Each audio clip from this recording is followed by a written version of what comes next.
Muy buenos días, hermanos en Cristo y María. Una mañana más aquí para compartir la palabra dulce de Dios. Es martes en la semana número 30 del tiempo ordinario. Vamos a pedir al Señor en esta mañana que haga derramar la fuerza de su amor sobre ti y sobre mí, sobre nuestros hogares, sobre esta isla de manera particular y sobre el mundo entero. Les habla el Padre Tomás Galarza Figueroa en esta mañana invocando al corazón de Jesús, para que refugiados en el corazón de Jesús, guardados en su corazón, podamos vernos libres de todo peligro y también de todo pecado. Señor Dios, Rey omnipotente, es en tus manos que colocamos nuestras vidas, porque en tus manos están puestas todas las cosas. Por lo tanto, queremos abandonarnos en esta mañana a tu quehacer, a tu bondad, a tu amor, a tu voluntad. Queremos confesar nuestras culpas y pecados delante de ti, reconocer que contra ti hemos pecado, contra nuestro hermano, contra nosotros mismos, contra el mundo creado. Y queremos reparar nuestras faltas, que nuestros pecados sean lavados en la sangre del Cordero, para que nuestras culpas se aparten de tu mente y no recuerdes nuestros pecados y nos den las fortalezas que podamos necesitar para vencer ante la tentación y poder de esa manera alcanzar las promesas que tu amor contiene. Tú eres el dueño de todas las cosas están puestas en tus manos. Si quieres, Señor, salva a tu pueblo, porque nadie puede resistir a tu santa voluntad. Tú hiciste el cielo y la tierra y todo cuanto contienen. Tú estás, Señor, sobre todas las cosas. Tú eres el dueño de todo, sobre todo el dueño de cada uno de nosotros. ¿Quién podrá, pues, resistir a tu majestad? Señor, Dios de nuestros padres, ten misericordia de tu pueblo, porque los enemigos del alma quieren perdernos en las cosas de este mundo. Quieren perdernos y quieren llenar nuestro corazón de dificultades y de problemas. Y no es eso lo que tú quieres para nosotros, Señor. Bendícenos, ayúdanos, protégenos, porque tú has dicho, pidan que se les va a dar. El que pide recibe, pero pidan con fe. Entonces te decimos en esta mañana, Señor, sí creemos en ti, pero aumenta nuestra fe. Escucha nuestra plegaria de esta mañana. Perdona todas nuestras culpas y pecados. Aleja de nosotros los castigos que merecemos a causa de nuestros pecados. Y haz que nosotros, acercándonos más a ti, cesemos del llanto que nos provoca este mundo y podamos adherirnos a las alegrías que tú nos prometes, para que viviendo, alabando, bendiciendo y glorificando tu santo nombre, continuemos alabándolo también por la eternidad. Sintamos el abrazo que viene de lo alto, sepamos, comprendamos, experimentemos que tú de verdad estás con nosotros, rigiendo nuestras vidas, alentándonos en las horas de peligro, salvándonos contra los enemigos del alma.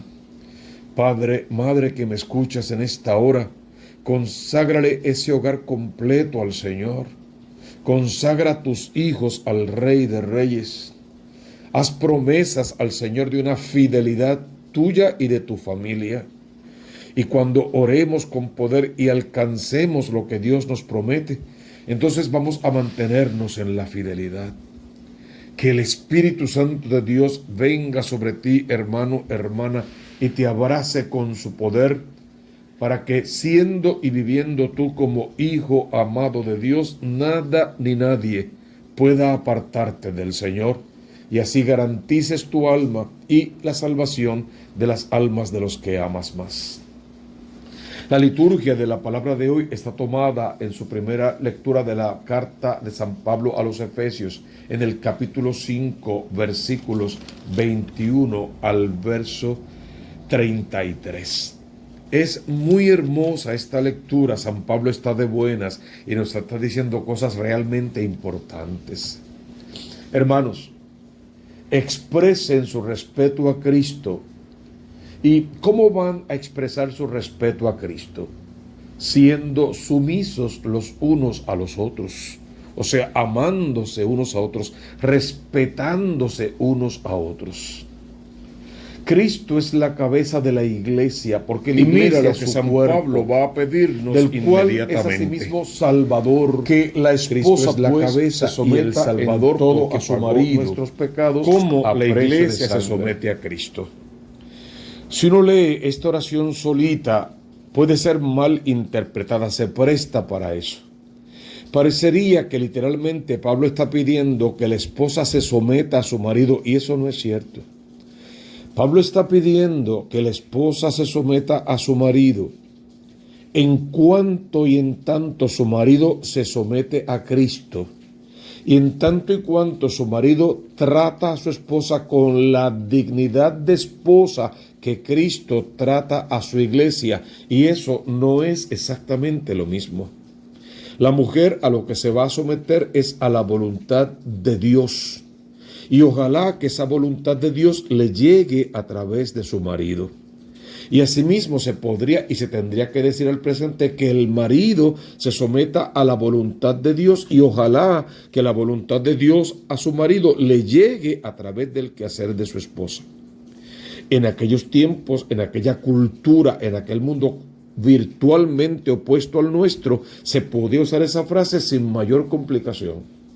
Al presente esa frase así solita no es correcta. Lo correcto es que ambos se sometan a Dios. Ambos se respeten y se amen. Ambos se traten con dignidad. Y ambos sepan que llevan sobre sus hombros la obligación de amarse, de serse fieles, de respetarse y de salvar a esa familia. Mira como Jesús lo dice a continuación. Maridos, amen a sus esposas como Cristo ama a la iglesia y se entregó a sí mismo por ella. Y después de bañarla en el agua y la palabra para purificarla, la hizo santa. Entonces el marido va a santificar a su esposa. La esposa va a santificar a su marido, y ambos van a santificar a sus hijos, que a la vez santifican a sus padres. Porque el fin último, ¿cuál es? Sean santos como mi Padre del cielo es santo. Pues quería darse a sí mismo una iglesia radiante. Cristo fundó para sí una iglesia que quiere que sea radiante, sin mancha, ni arruga, ni nada parecido, sino una iglesia santa e inmaculada. Por eso él mismo se ocupó de ella, y él le dijo a Pedro: te entrego las llaves del reino de los cielos, o sea, hoy a Francisco, y esto eres el que va a dictar sobre esta iglesia. Lo que tú ates queda atado, lo que tú desates desatado queda. Así deben también los maridos amar a sus esposas como aman sus propios cuerpos. Amor a la esposa es amarse a sí mismo. Eso es hermoso, esa frase está completa, no le hace falta nada más. Y nadie se supone que aborrece a su cuerpo, al contrario, lo alimenta y lo cuida. Por lo tanto, ¿a qué estamos llamados? A alimentar, a cuidar, a amar, a respetar y a hacer felices a nuestro cónyuge, a nuestro esposo y a nuestra esposa por igual. Y eso es justamente lo que Cristo hace por la iglesia. Pues nosotros somos miembros de su cuerpo, y así como nosotros tratamos de cuidar cada miembro del cuerpo que tiene su propia función, su propio ministerio, si quieres, que tiene su importancia capital, así Cristo ama a cada uno de los miembros de la iglesia, cuidándolos mejor que a los pajarillos del campo y que a los lirios silvestres. Ni Salomón en su esplendor se vistió como ellos, y ahora Cristo quiere revestirte a ti de su gracia. Verso 31 que dice: la Escritura dice, por eso dejará el hombre a su padre y a su madre para unirse con su esposa, y los dos formarán un solo ser. Ese texto lo utilizamos siempre en las ceremonias matrimoniales, en el rito del sacramento matrimonial. Abandonará el hombre a su padre y a su madre, se unirá a su mujer, y ya los dos serán una sola carne, ya no serán dos. Es este un misterio muy grande, Y este es el misterio que les refirió Cristo y a la iglesia. En cuanto a ustedes, cada uno ame a su esposa como a sí mismo, y la mujer a su vez respete a su marido, o sea, ame a su marido igual como a sí mismo. En el capítulo 6, si continúas la lectura, vas a leer hijos y padres, siervos y patrones. Y luego háganse fuertes en el versículo número 10. A esta lectura vamos a responder con un salmo impresionante, preciosísimo. Es el Salmo 128, entre paréntesis 127. El estribillo de este salmo sería más o menos como: dichosos los que temen al Señor. Y así comienza el salmo. Felices los que temen al Señor y siguen sus caminos. Comerán del trabajo de tus manos. Esto será tu fortuna y tu dicha. Tu esposa será como la vid fecunda en medio de tu casa. Tus hijos serán como olivos nuevos alrededor de tu mesa. Así será bendito el hombre que teme al Señor. Que el Señor te bendiga desde Sión. Puedas ver la dicha de Jerusalén durante todos los días de tu vida. Que veas a los hijos de tus hijos. Es un salmo precioso que también solemos utilizar en la ceremonia matrimonial, en la liturgia del sacramento del matrimonio. Tu mujer como parra fecunda en medio de tu casa, tus hijos como renuevo de olivo alrededor de tu mesa. Tenemos el evangelio de hoy tomado según San Lucas en el capítulo 13, versos 18 al verso 21. Este evangelio debe tocarnos la fibra del corazón, llamarnos a la conversión para intentar ganarnos el reino de los cielos. Mira cómo lee. En aquel tiempo Jesús continuó diciendo: ¿a qué puedo comparar el reino de los cielos? No olvides ni un solo instante que el tema central de la predicación de Juan el Bautista fue el tema de la conversión. Conviértanse. Y Jesús añade a esto algo que Juan ya había dicho, pero Jesús lo toma como bandera. Porque está cerca el reino de los cielos. Y el tema central de toda la predicación de Cristo va a ser justamente el reino de los cielos. Vivir en el amor de Dios para ganarnos ese reino, por el cual ya Cristo pagó realmente al ara de la cruz, pero a ti y a mí ahora nos toca cumplir con la parte de la alianza que nos ha sido encomendada. Jesús continuó diciendo: ¿a qué puedo comparar el reino de Dios? ¿Con qué ejemplo podría ilustrarlo?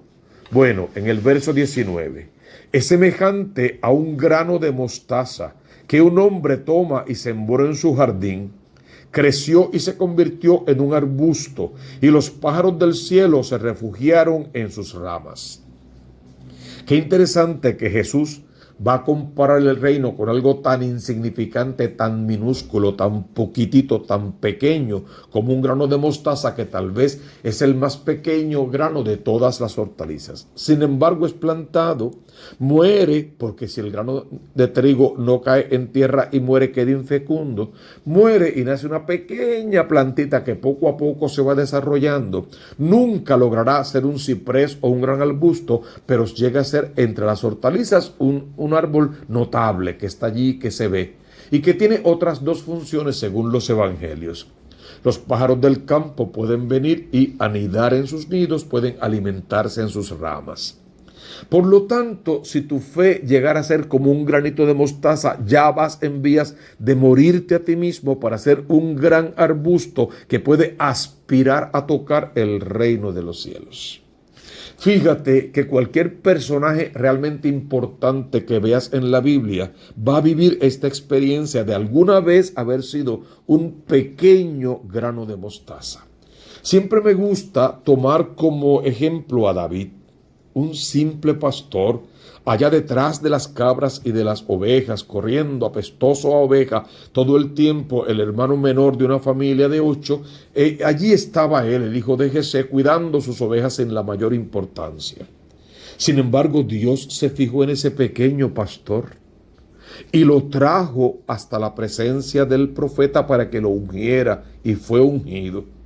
En su momento tenía que probar sus dotes y para lo más que servía tal vez era para tocar la flauta ante el rey.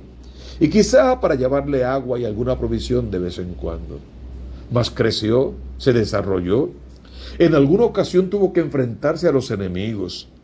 Si recuerdan la palabra, intentó revestirse con la armadura de Saúl y le quedaba grande, se le caía, no era posible, no podía con ella, ni siquiera podía cargar aquello que iba a ser su defensa. Y con la espada y las armas, olvídalo. Se armó entonces con lo que podía, con su tamaño, con su cuerpo, con su menudez, y tomó en las manos lo que podía cargar, una honda y un par de piedras. De hecho, Goliat lo insultaba y le gritaba y lo humillaba diciendo: vienes a tratar de casarme con una honda y un par de piedras, ¿qué te has creído? Y así le decía 40 cosas. Y con una honda y una piedra fue suficiente. Directo a la frente del gigante y acabó con él. De lo que es menudo, de lo que es nada, de lo insignificante, de lo que parece que no tiene poder ni fuerza, Dios saca el mayor poder y derrumba y derriba, no importa cuál sea el enemigo, cuán feroz, cuán grande, cuán terrible, máxime si el enemigo se trata del demonio, del mundo o de la carne, y estás revestido con la armadura, no de Saúl, con la armadura de Cristo, y llevas en las manos las herramientas necesarias, la espada de la palabra viva de Dios y todo lo demás que Cristo te da como fortaleza contra el miedo para poder vencer a los enemigos del alma. Pues así ese pequeño granito de mostaza debe ser lo que tú coloques en ofrenda ahora sobre el altar de Dios y le pidas a Dios: fíjate en mi pequeñez, en mis miedos. Porque Señor, tengo miedo, me asusta la situación, tengo mucho miedo ante la pandemia, antes ante los huracanes, ante los temblores de tierra, ante la corrupción del gobierno, tanto miedo que no sé ni siquiera cómo voy a ejercer mi voto, tengo miedo. Y el Señor como que desde el cielo te dice: ¿tienes miedo? Perfecto, pues hazlo aunque sea con miedo, arriésgate aunque sea con ese miedo, porque hay dos cosas que debes saber. Jesús mismo te dice: la paz esté contigo, yo estaré contigo todos los días hasta el fin del mundo. Y la Reina del Cielo, en su advocación de la Virgen de Guadalupe, le dijo ya a Juan Diego, siempre repetimos: no tengas miedo, ¿acaso no estoy yo aquí que soy tu madre?